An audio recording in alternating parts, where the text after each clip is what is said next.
Marvel യൂണിവേഴ്സിലെ ഏറ്റവും പുതിയ ചിത്രമായ captain America brave new world എന്ന സിനിമ ഉണ്ട്. സിനിമ എങ്ങനെയാണെന്ന് വെച്ച് കഴിഞ്ഞാൽ അധപ്പതനത്തിലേക്ക് കൂപ്പുകുത്തിക്കൊണ്ടിരിക്കുന്ന മാർവൽ യൂണിവേഴ്സിന്റെ കിരീടത്തിലെ മറ്റൊരു പൊൻതൂവൽ എന്ന് പറയേണ്ടി വരും. നമ്മൾ ശരിക്കും മാർവൽ യൂണിവേഴ്സിന്റെ ഫിലിമുകൾ കാണുമ്പോൾ അത് കാണുമ്പോൾ കിട്ടുന്ന ഒരു ഹൈ ഉണ്ട്.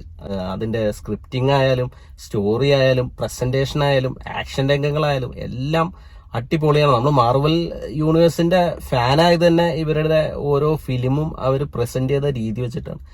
ഇപ്പൊ കുറച്ച് നാളായിട്ട് ആകെ തകർന്ന് തരിപ്പണായിക്കൊണ്ടിരിക്കുകയാണ് മാർവൽ യൂണിവേഴ്സ്. ഓരോ ഫിലിമുകൾ ഇങ്ങനെ ഇറക്കി വിടുന്നു, സീരീസുകൾ ഇറക്കി വിടുന്നു, പക്ഷെ ഒന്നും ഒരു ക്വാളിറ്റി ഐറ്റം ആയിട്ട് നമുക്ക് തോന്നുന്നില്ല എന്നുള്ളതാണ് സത്യം. തിയേറ്ററിൽ കണ്ട് എക്സ്പീരിയൻസ് ചെയ്യേണ്ട ഒരു മാർവൽ ഫിലിം എന്ന് ഒരിക്കലും ഈ സിനിമയെ കുറിച്ച് പറയാൻ പറ്റില്ല. അങ്ങനത്തെ ഒരു ഫിലിമാണ് captain America brave new world. ഈ ഫിലിം തുടങ്ങുന്നതിന് മുമ്പ് നമ്മുടെ DC-യുടെ സൂപ്പർമാന്റെ ഒരു ട്രെയിലർ കാണിച്ചിരുന്നു, ഒരു 2 മിനിറ്റുള്ള ട്രെയിലർ.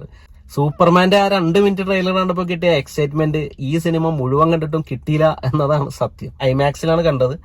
ഒരു കാര്യം ഉണ്ടായിരുന്നില്ല. ഇത് ശരിക്കും തിയേറ്ററിൽ തന്നെ കാണേണ്ട ആവശ്യമില്ല. ജസ്റ്റ് OTT വരുമ്പോൾ OTT-യിൽ കണ്ടാലും മതി. കാരണം അതിനുള്ള ഇമ്പാക്റ്റേ ഉള്ളൂ. നമ്മുടെ പഴയ ക്യാപ്റ്റൻ അമേരിക്ക സ്റ്റീവ് റോജേഴ്സ് തന്റെ ഷീൽഡ് ഫാൽക്കണായ സാം വിൽസന് കൈമാറുന്നുണ്ട്. അതിനുശേഷം സാം വിൽസൺ ക്യാപ്റ്റൻ അമേരിക്കയായിട്ട് ലീഡ് റോളിൽ വരുന്ന സിനിമയാണ്. സാം വിൽസൺ ക്യാപ്റ്റൻ അമേരിക്കയ്ക്ക് ശേഷം US പ്രസിഡന്റ് പുള്ളിനെ വൈറ്റ് ഹൌസിലേക്ക് ക്ഷണിക്കുന്നുണ്ട്, വീണ്ടും അവഞ്ചേഴ്സ് റീയൂണിയൻ ചെയ്യണം എന്നുള്ള ഒരു ആവശ്യമൊക്കെ ആയിട്ട്. പക്ഷേ അതിന്റെ ഇടയ്ക്ക് പ്രസിഡന്റിനെ കൊലപ്പെടുത്താൻ കുറച്ചു പേർ ശ്രമിക്കുന്നതും നമ്മുടെ സാം വിൽസന്റെ ഫ്രണ്ടും അതിൽ ഉൾപ്പെടുന്നുണ്ട്. അങ്ങനെ ഇതിന്റെ പിന്നിലുള്ള ആളെ തേടി ക്യാപ്റ്റൻ അമേരിക്ക ഇറങ്ങുന്നതാണ് സിനിമയുടെ ഒരു ബേസിക് പ്ലോട്ട്. പിന്നെ സ്റ്റീവ് റോജേഴ്സിന്റെ ഒരു സ്ക്രീൻ പ്രസൻസും ഒരു ഓറയൊന്നും സാം വിൽസന് ക്യാപ്റ്റൻ അമേരിക്ക ആയിട്ട് കിട്ടുന്നില്ല.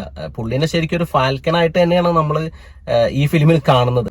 പിന്നെ ക്യാപ്റ്റൻ അമേരിക്കയുടെ ഷീൽഡ് കയ്യിലുണ്ട് എന്നത് മാത്രമാണ് ആകെ ഒരു വ്യത്യാസമായിട്ട് വന്നത്. നോർമലി നമ്മളൊരു ആക്ഷൻ ഫിലിം കാണാൻ ചെല്ലുമ്പോൾ അതിൽ നിന്ന് പ്രതീക്ഷിക്കുന്നത് ഗംഭീര ആക്ഷൻ സീക്വൻസ് ഒക്കെ ആയിരിക്കും, ഗൂസ് ബം മൊമെന്റ്സ് ഒക്കെ ആയിരിക്കും. പക്ഷെ ഈ ഫിലിമിൽ ആക്ഷൻസ് ഉണ്ട്, പക്ഷെ അതെല്ലാം നമ്മൾ കണ്ട് പഴകിച്ച ആക്ഷൻസ് തന്നെയാണ്. ഒരു പുതുമയും തോന്നുന്നില്ല. ക്ലൈമാക്സിൽ റെഡ് ഹൾക്ക് ഒക്കെ വരുന്നുണ്ട്, പക്ഷെ എന്നിട്ടും ഒരു ഹൈ മൊമെന്റ്സ് കിട്ടുന്നുണ്ടായിരുന്നില്ല.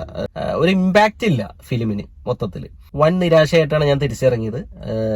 എനിക്ക് ഈ സിനിമ വളരെ മോശമായിട്ടാണ് തോന്നിയത്. ജസ്റ്റ് ഒരു ആവറേജ്, ഒരു വൺ ടൈം OTT വാച്ച് എന്ന് തന്നെ പറയാനേ പറ്റുള്ളൂ. അപ്പോൾ ഇതാണ് captain America brave new world എന്ന സിനിമയെ കുറിച്ചുള്ള എന്റെ അഭിപ്രായം. നിങ്ങൾ സിനിമ കണ്ടിട്ടുണ്ടെങ്കിൽ നിങ്ങളുടെ അഭിപ്രായം കമന്റ് ചെയ്യാം. വീഡിയോ ഇഷ്ടപ്പെട്ടാലും ഒന്ന് ലൈക്ക് ചെയ്യുക. ചാനൽ സബ്സ്ക്രൈബ് ചെയ്താൽ സന്തോഷം. പുതിയൊരു വീഡിയോയുമായി നമുക്ക് വീണ്ടും കാണാം. Thanks for watching. ബൈ.